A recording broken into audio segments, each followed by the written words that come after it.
भागवत के महात्म में, और वो जो है पुत्रहीन था, बड़ा दुखी था।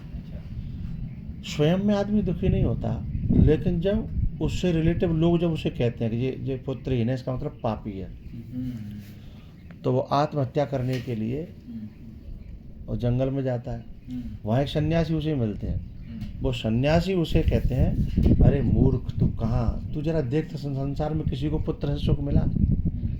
पुत्र के बाद में जो आप वर्णन कर रहे थे कि बाग बीमार है तो दुखी, फिर बाग को ब्याह नहीं भय तो दुखी, उससे और दुखों की लाइन जुड़ेगी, श्रृंखला जुड़ेगी, हैं? तो बन का उत्तर दो। देखो, आप अपना ज्ञान अपने पास रखो।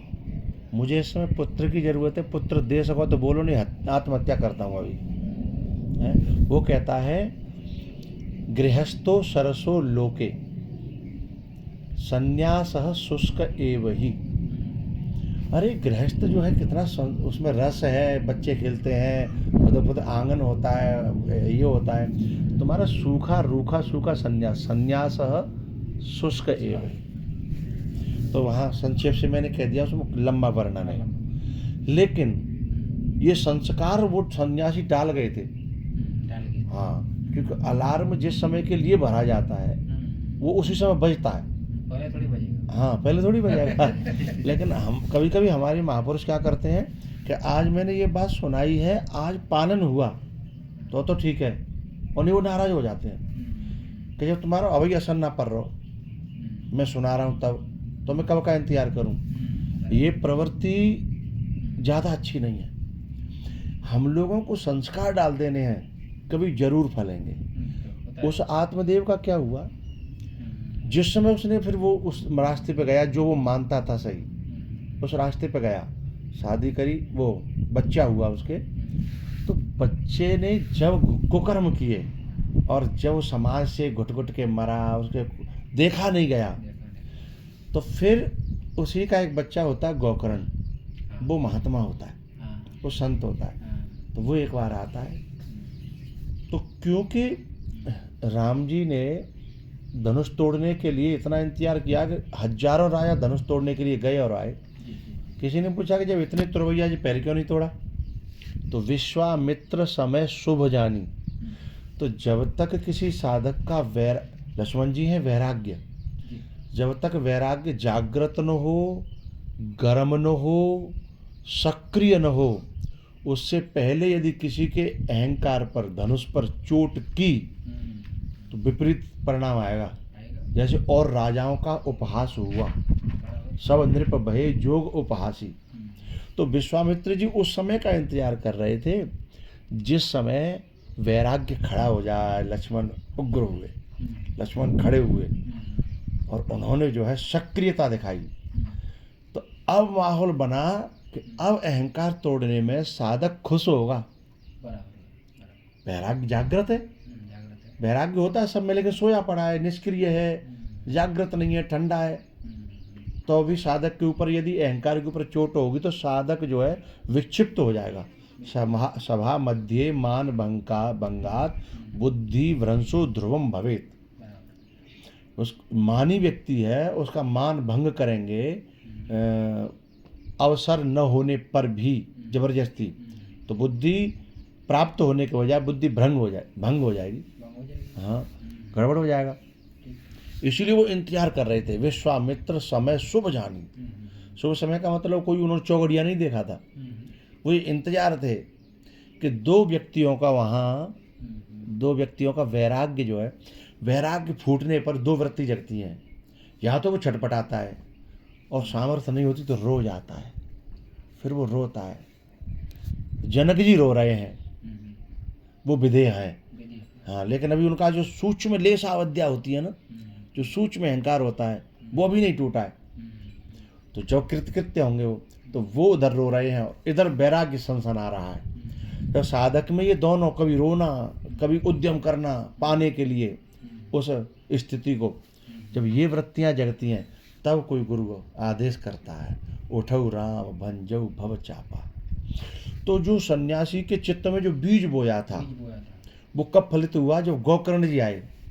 हाँ, उन्होंने कहा बेटा मेरे को एक सन्यासी मिले थे, और ये सब उन्होंने मना किया था, पर मैं माना नहीं। अब वो सन्यासी तो नहीं रहे, लेकिन तू ही मेरे लिए वो सन्यासी बन जा। बोले बताओ पिताजी। बोले मुझे ऐसा उपदेश करे कि मुझे इस हालात से मुक्ति मिल जाए। तत्र कह शोक कह मोह कह शोक। हाँ, बोले ये सब खत्म हो जाए। बोले हो जाएगा, इसके पीछे केवल आपका संबंध है और कुछ भी नहीं है। और दुनिया के जो धुंधकारी सब बुरे कर्म कर रहे हैं, आपको दुख होता है? बोले नहीं होता। बोले इसी से तो होता है ना? बोले हाँ। तो बोले अब ये लो। तो क्योंकि स्थिति तो बनी गई थी, मुलायम हो गए थे, पिटके कुटके बढ़िया हो गए थे, और ऐसा उपदेश काम किया। वो सन्यासी का संकल्प था। तो उन्होंने कहा धर्मम भजस्व सततम त्यज लोक धर्मान। हाँ पिताजी, लोक धर्म को जब तक नहीं छोड़ोगे तब तक जो है आपका शोक और मोह पीछा नहीं छोड़ेगा। धर्मम भजस्व सततम त्यज लोक धर्मान।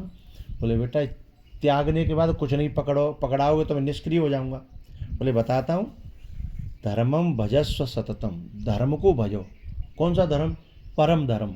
धर्मम भजस्व सततम, जो सतत धर्म है, लौकिक धर्म हो गया, एक पारमार्थिक धर्म हो गया, निज स्वरूप। हाँ, निज स्वरूप के लिए जो उद्यम है, हाँ, उसे परम धर्म कहेंगे इस भाषा में।